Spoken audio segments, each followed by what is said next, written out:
సోదరుడా, సోదరి, ఈరోజు మనం 11వ అధ్యాయం 1 నుండి 10వ వచనం వరకు వినండి. యెహోవా మోషేతో అన్నాడు, ఫరో మీదికి ఈజిప్టు మీదికి ఇంకొక తెగులు రప్పిస్తాను. అటు తరువాత అతడు ఇక్కడ నుండి మిమ్మును పోనిస్తాడు. అతడు మిమ్మును పోనిచ్చినప్పుడు ఇక్కడి నుండి మిమ్మును బొత్తిగా వెళ్ళగొడతాడు. కాబట్టి తన చెలికాని వద్ద ప్రతి పురుషుడు, తన చెలికత్తె వద్ద ప్రతి స్త్రీ వెండి నగలను బంగారు నగలను అడిగి తీసుకోమని చెప్పు. ఈ తెగుళ్ల కథ ఈ అధ్యాయంతో అయిపోతుంది. ఇశ్రాయేలు ప్రజలకు దీనితో సంపూర్ణమైన విడుదల, స్వేచ్ఛ లభిస్తాయి. పరాధీన దాస్యం పోతుంది. దేవునితో పోరాటం పెట్టుకోవడం అవివేకమని ఫరో తెలుసుకుంటాడు.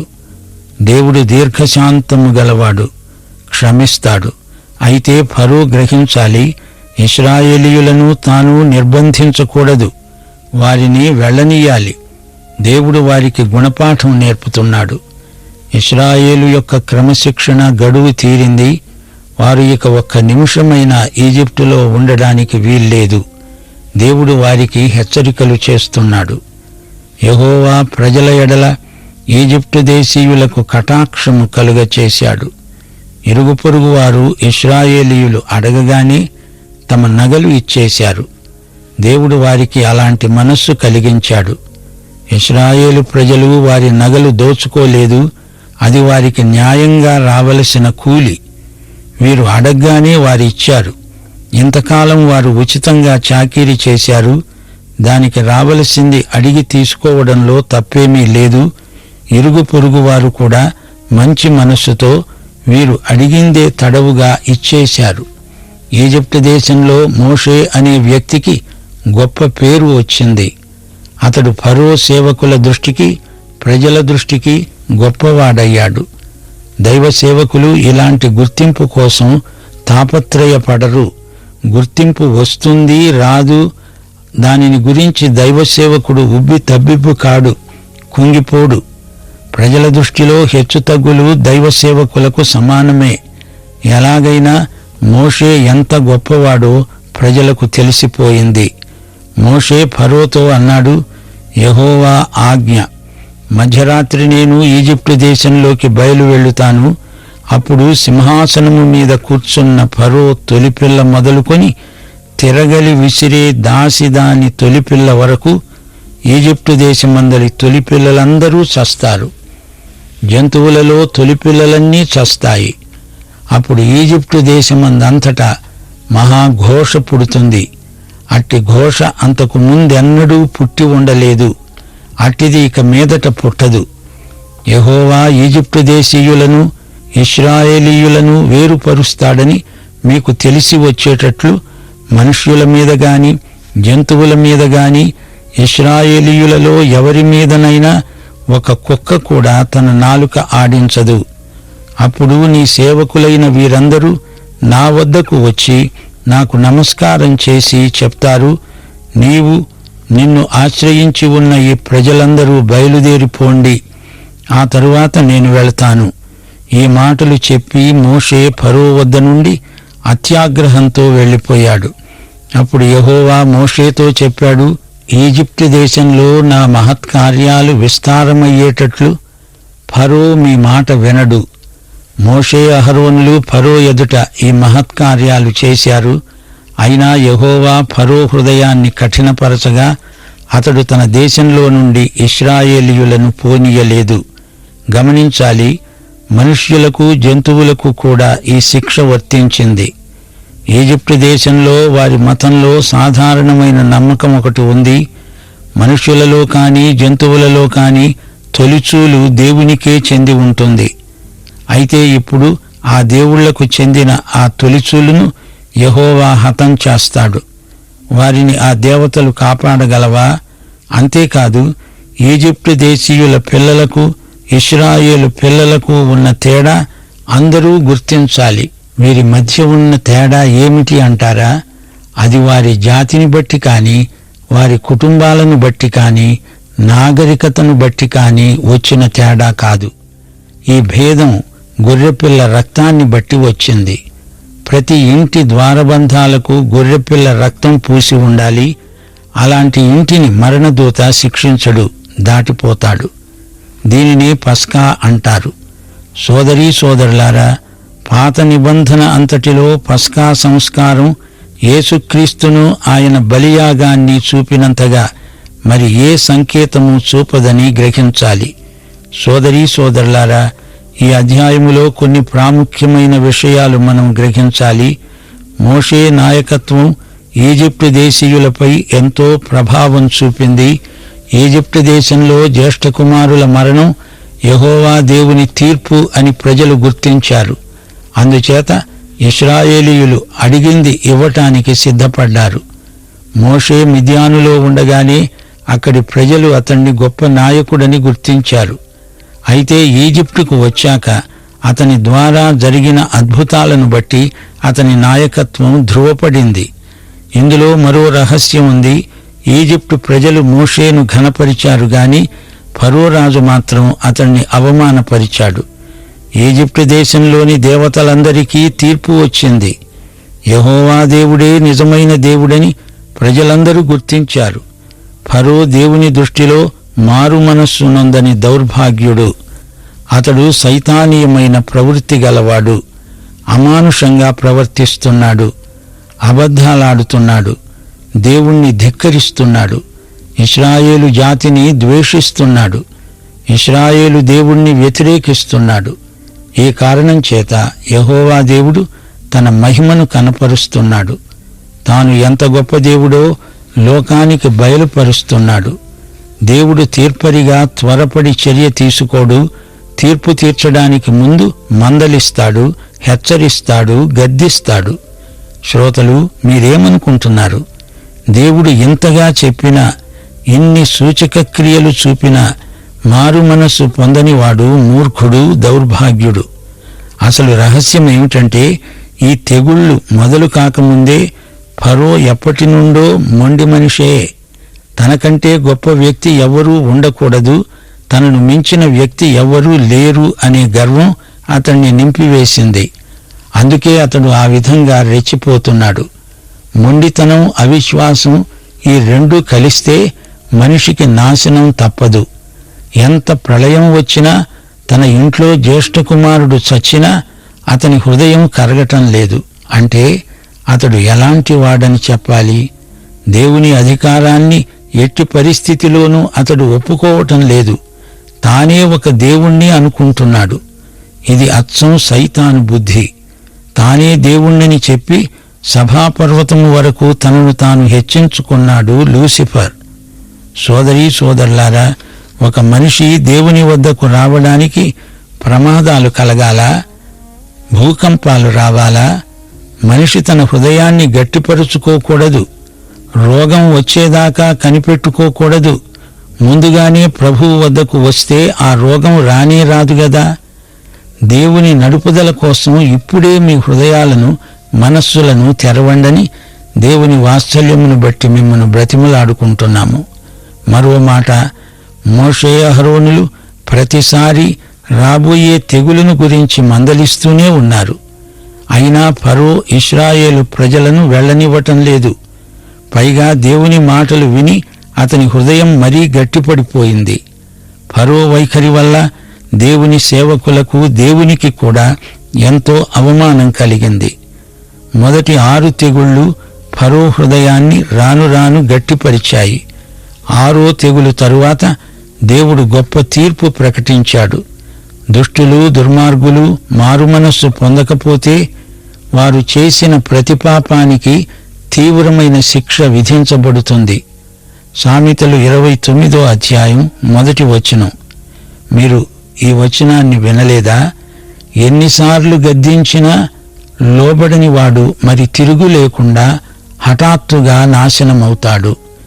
ఈ వచనం ఫరో రాజుకు అక్షరాలా వర్తిస్తుందని చెప్పవచ్చు. ఇలాంటి మూర్ఖులకు మరొక తరుణం దొరకదు. నాశనం ముంచుకొస్తుంది. ఇది హఠాత్తుగా జరుగుతుంది. ఫరో మొండి హృదయాన్ని ఒకానొక స్థితిలో దేవుడు స్థిరపరచవలసి వచ్చింది. అతని పాపానికి రావలసిన అంతిమ శిక్షను దేవుడు విడుదల చేస్తానని మళ్లీ చెప్తున్నాడు. దేవుడు ఎవరినీ ఒత్తిడి చేయడు, స్వేచ్ఛనిచ్చి తీర్మానం చేసుకోమంటున్నాడు. ఫరో మనస్సు మార్చుకోవడానికి ఎన్నెన్నో అవకాశాలు దేవుడిచ్చాడు. యెహెజ్కేలు గ్రంథం 33వ అధ్యాయం 11వ వచనం జాగ్రత్తగా వినండి. దేవుడు అంటున్నాడు, దుర్మార్గులు మరణమునందుట వలన నాకు సంతోషము లేదు. దుర్మార్గుడు తన దుర్మార్గత నుండి మరలి బ్రతుకుట వలన నాకు సంతోషం కలుగుతుంది. కాబట్టి ఇశ్రాయేలీయులారా, మనస్సు తిప్పుకొనండి, మీ దుర్మార్గం నుండి మరలి మనస్సు తిప్పుకోండి. మీరెందుకు మరణము నొందుతారు? ఇదే సవాలును దేవుడు ఫరోకు కూడా అందించాడు. సోదరీ సోదరులారా, పాత నిబంధనలో కాల నిర్ణయం యూదుల పంచాంగాన్ని బట్టి లెక్కించబడుతుంది. హీబ్రూ వారి పంచాంగం పాత నిబంధనను గ్రహించడానికి ఎంతో సహాయపడుతుంది. హీబ్రూ ప్రజలు నవంబరు, డిసెంబరు నెలల్లో విత్తనాలు వేస్తారు. మార్చి, ఏప్రిల్ నెలల్లో పంట కోస్తారు. సరిగ్గా అదే సమయంలో ఉగాది మొదలవుతుంది. సంవత్సరానికి మొదటి నెల అబీబ్, 2 జీవ్, 3 సివాన్, 4 తమ్మూజు, 5 ఆబ్, 6 ఏలూల్, 7 ఏతానీం, 8 బూల్, 9 కిస్లేవ్, 10 తెబెత్, 11 సెబాత్, 12 ఆదార్. ఈ చివరి నెల ఫిబ్రవరి, మార్చి నెలలో వస్తుంది. అబీబ్ నెలలో పస్కా పండుగ వస్తుంది. సివాన్ నెలలో పెంతెకోస్తు పండుగ వస్తుంది. ఏతానీం నెలలో బూరల పండుగ, పశ్చాత్తాప దినం, పర్ణశాలల పండుగ వస్తాయి. కిస్లేవు నెలలో ప్రతిష్టార్పణల పండుగ వస్తుంది. ఈ 12 నెలలు వీటి క్రమం జ్ఞాపకం ఉంచుకుంటేనే కాని పాత నిబంధన చరిత్ర అర్థం కాదు. సోదరీ సోదరులారా, వింటున్నారా? బైబిలు గ్రంథమంతటా యేసుక్రీస్తును గురించిన ఛాయామాత్రమైన సంకేతాలు ఎన్నో కనపడతాయి. నిర్గమకాండంలో మోషే నాయకత్వంలో సాక్ష్యపు గుడారం నిర్మాణమైంది. అందులో ఉన్న ప్రతి వస్తువు యేసుక్రీస్తునే సూచిస్తుంది. దేవుడు నిబంధన దేవుడు. దేవుడు మానవునితో చేసుకున్న నిబంధన శాశ్వతమైనది. కీర్తనలు 89, 34 నుండి 37వ వచనం వరకు. నా నిబంధనను నేను రద్దుపరచను, నా పెదవుల గుండా బయలు వెళ్లిన మాటను మార్చను. అతని సంతానము శాశ్వతముగా ఉంటుందని, అతని సింహాసనము సూర్యుడున్నంత కాలము నా సన్నిధిలో ఉంటుందని, చంద్రుడున్నంత కాలం అది నిలుస్తుందని, మెంట ఉన్న సాక్షి నమ్మకముగా ఉన్నట్లు అది స్థిరపరచబడుతుందని, నా పరిశుద్ధత తోడని నేను ప్రమాణం చేశాను. దావీదుతో అబద్ధమాడను అంటున్నాడు దేవుడు. యిర్మీయా 31వ అధ్యాయం 35 నుండి 37వ వచనం వరకు. పగటి వెలుగుకై సూర్యుణ్ణి, రాత్రి వెలుగుకై చంద్ర నక్షత్రాలను నియమించేవాడు, దాని తరంగాలు ఘోషించేటట్లు సముద్రాన్ని రేపేవాడు అయిన యెహోవా ఆ మాట సెలవిస్తున్నాడు. పైనున్న ఆకాశ వైశాల్యాన్ని కొలవడము, క్రింద ఉన్న భూమి పునాదులను పరిశోధించడము శక్యమైన ఎడల ఇశ్రాయేలు సంతానము చేసిన సమస్తమును బట్టి నేను వారినందరినీ త్రోసివేస్తాను అంటున్నాడు దేవుడు. దేవుని నిబంధన శాశ్వతమైనదని పదే పదే దేవుడు జ్ఞాపకం చేస్తున్నాడు. యిర్మీయా గ్రంథం 33వ అధ్యాయం 19 నుండి 26వ వచనం వరకు. దివారాత్రములు వాటి సమయములలో ఉండకపోవునట్లు నేను పగటికి చేసిన నిబంధనను, రాత్రికి చేసిన నిబంధనను మీరు భంగం చేయగలిగిన ఎడల నా సేవకుడైన దావీదు సింహాసనము మీద కూర్చుండి రాజ్య పరిపాలన చేసే కుమారుడు అతనికి ఉండక మానడని అతనితో నేను చేసిన నిబంధన వ్యర్థమవుతుంది. అనగా నా నిబంధన ఎన్నటికీ వ్యర్థం కాదు. ఆకాశ నక్షత్రాలు లెక్కించ శక్యం కానట్లు, సముద్రపు ఇసుక రేణువులను ఎంచడం అసాధ్యమైనట్లు నా సేవకుడైన దావీదు సంతానాన్ని, నాకు పరిచర్య చేసే లేవీయులను లెక్కించలేనంతగా నేను విస్తరింపచేస్తాను. పగటిని గురించి రాత్రిని గురించి నేను చేసిన నిబంధన నిలకడగా ఉంటుంది. భూమి ఆకాశములను గూర్చిన విధులను నియమించేవాడను నేనే అంటున్నాడు దేవుడు. సోదరీ సోదరులారా, దేవుని నిబంధన ఎన్నటికీ వీగిపోదు. అయితే ఇందులో ఒక రహస్యమున్నది. ఆదాము హవ్వలతో దేవుడు వారు పతనము కాకముందు ఒక నిబంధన చేశాడు. ఈ నిబంధన సంకేతం మనకు బాగా తెలుసు. ఆదికాండం 2:17 మంచి చెడ్డల తెలివినిచ్చే ఫలాలు తినకూడదు, వాటిని తినే రోజున నిశ్చయముగా చస్తావు. ఇది విధేయత నిబంధన. ఇది షరతుతో కూడింది. ఈ పండు తినకూడదు, తింటే చస్తావు. ఇది ఆదాము హవ్వలు పాపములో పడకముందు చేసిన నిబంధన. అయితే ఆదాము హవ్వలు పాపములో పడిన తరువాత దేవుడు వారితో మరొక నిబంధన చేశాడు. ఈ నిబంధన వాగ్దానములతో కూడింది. ఆదికాండం 3:15 ఇది యేసుక్రీస్తును సూచిస్తున్నది. మానవుని విమోచన ఇందులో ఇమిడి ఉన్నది. నీకును స్త్రీకిని, నీ సంతానమునకును ఆమె సంతానమునకు వైరము కలుగచేస్తాను. అది నిన్ను తల మీద కొడుతుంది, నీవు దానిని మడిమి మీద కొడతావు. దీనికి అనుబంధంగా ప్రకటన గ్రంథం 22:3 వినండి. అది పరలోకం. అక్కడ శాపగ్రస్తమేదైనను ఉండదు. యేసుక్రీస్తునందు ఈ నిబంధన నెరవేరింది. రోమా 8:18-23 వరకు. మన ఎడల ప్రత్యక్షము కాబోయే మహిమ ఎదుట ఇప్పటి కాలపు శ్రమలు ఎన్నతగినవి కావు. దేవుని కుమారుల ప్రత్యక్షత కోసము సృష్టి మిగుల ఆశతో తేరి చూస్తూ కనిపెడుతున్నది. ఏలయనగా సృష్టి నాశనమునకు లోనైన దాస్యములో నుండి విడిపింపబడి దేవుని పిల్లలు పొందబోయే మహిమగల స్వాతంత్ర్యము పొందుతాను అని నిరీక్షణ కలదై స్వేచ్ఛగా కాక దానిని లోబరచిన వాని మూలముగా వ్యర్థపరచబడింది. సృష్టి యావత్తూ ఏకగ్రీవముగా మూలుగుతూ ప్రసవవేదన పడుతోందని ఎరుగుదుము.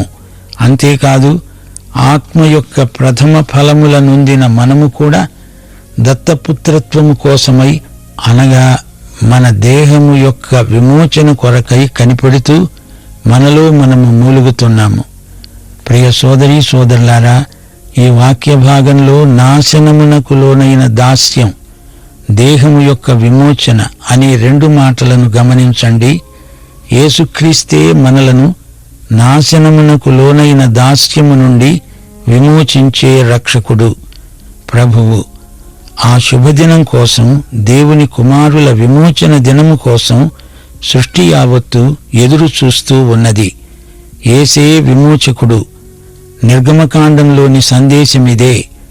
మోషే తన ప్రజలను దాస్యములో నుండి వాగ్దత్త భూమిలోకి నడిపించాడు.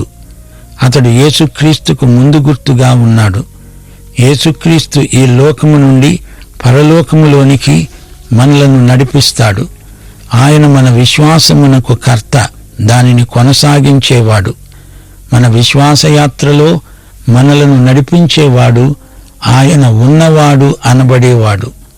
పాత నిబంధనలో ఆయనను ప్రభువు, దేవుడు, యెహోవా అన్నాము. ఆయన సర్వశక్తిమంతుడు, అబ్రహాము దేవుడు, బేతేలులో యాకోబుకు ప్రత్యక్షమైన దేవుడు, పరిశుద్ధుడు. ఆయన రోషము గల దేవుడు, ఇశ్రాయేలుకు దేవుడైన వాడు. ఆయన ఆది అంతము, ఆల్ఫా ఒమేగా, రక్షకుడు. ఆయన సర్వశరీరులకు దేవుడు, నమ్మకమైన సత్యసాక్షి. ఇశ్రాయేలుకు ఆయన తండ్రి, ఆయన మహారాజు.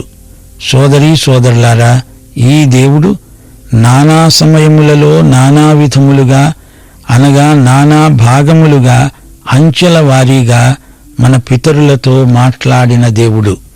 ఈ దినముల అంతమందు దేవుడు తన కుమారుని ద్వారా మనతో మాట్లాడుతున్నాడు. యేసుక్రీస్తే ఆయన కుమారుడు. ఈ యేసుక్రీస్తును వ్యక్తిగతంగా ఎరిగి ఉన్నవారు ధన్యులు. యేసుక్రీస్తుకు లోకంలోని ప్రతి వ్యక్తికి ఉన్న వ్యక్తిగత సంబంధాన్ని బట్టి మానవుని నిత్య భవిష్యత్తు ఏదో ఇక్కడే తేలిపోతుంది. యేసు వెంబడి నడిచే గొర్రెలు ఆయన ఎక్కడికి వెళితే అక్కడికి వెళుతాయి. ఆయన ఎక్కడ ఉంటే అక్కడే ఉంటాయి. యేసు మంచి కాపరి, రక్షించే కాపరి, గొప్ప కాపరి, మనలను నడిపిస్తున్న కాపరి, ప్రధాన కాపరి, మన కోసమై రానున్న కాపరి. దేవుడు మిమ్మును దీవించునుగాక. ప్రభు అయిన యేసుక్రీస్తు వారి దివ్య కృప, తండ్రి అయిన దేవుని పరమ ప్రేమ, పరిశుద్ధాత్మ యొక్క అన్యోన్య సహవాసము మనకు సదాకాలము తోడై ఉండునుగాక. ఆమేన్.